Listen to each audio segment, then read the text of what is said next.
সকাল সকাল ঘুম থেকে উঠেই দেখি ম্যাড়া পিঠা বানানোর প্রিপারেশন চলতেছে।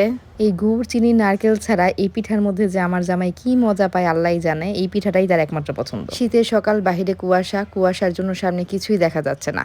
আর রান্নাঘরের দিকে এসে দেখি ভাবি অলরেডি পিঠা বানানোর প্রিপারেশন নিচ্ছে। আমরা নাস্তা খেয়েই ঢাকার উদ্দেশ্যে রওনা দিব, এই জন্য হচ্ছে সকাল সকালে পিঠা বানানোর প্রিপারেশন চলছে। পিঠার ডোটা ভাবিকে বললাম আমি করে দিই, ভাবি বললো পানিটা অনেক গরম থাকে, এটা আমি নাকি করতে পারবো না, এটা ভাবিও করতে পারে না। তো একটা চাচির মেয়ে আছে, ও এসে পিঠা বানায় দিয়ে যাবে। আর এখানে হচ্ছে গরুর মাংস গরম করা হচ্ছে পিঠা দিয়ে খাওয়ার জন্য। পিঠার সাথে শুধু মাংসই না, ভর্তাও খাওয়া হয়। এখানে হচ্ছে মেটস পাতার ভর্তা করা হচ্ছে।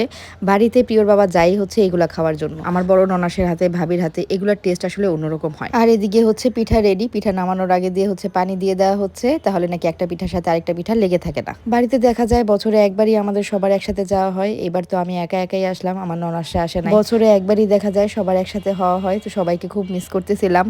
আর এদিকে হচ্ছে আমি আমার চাটাও গরম করে নিলাম। এখন হচ্ছে সবাই মিলে নাস্তা করব, এরপরে কিছুক্ষণ পরে রেডি হয়ে বের হয়ে যাব। পিঠা ভর্তা সব প্যাক করে দিচ্ছে ভাবি বাসায় নিয়ে যাওয়ার জন্য, কারণ ঢাকাতে তো আসলে এমন ভাবে ভর্তা আমি বানাতেও পারি না, এত মজারও হয় না। আসলে বাড়িতে যতক্ষণ থাকি ততক্ষণই ভীষণ রকমের ভালো লাগে।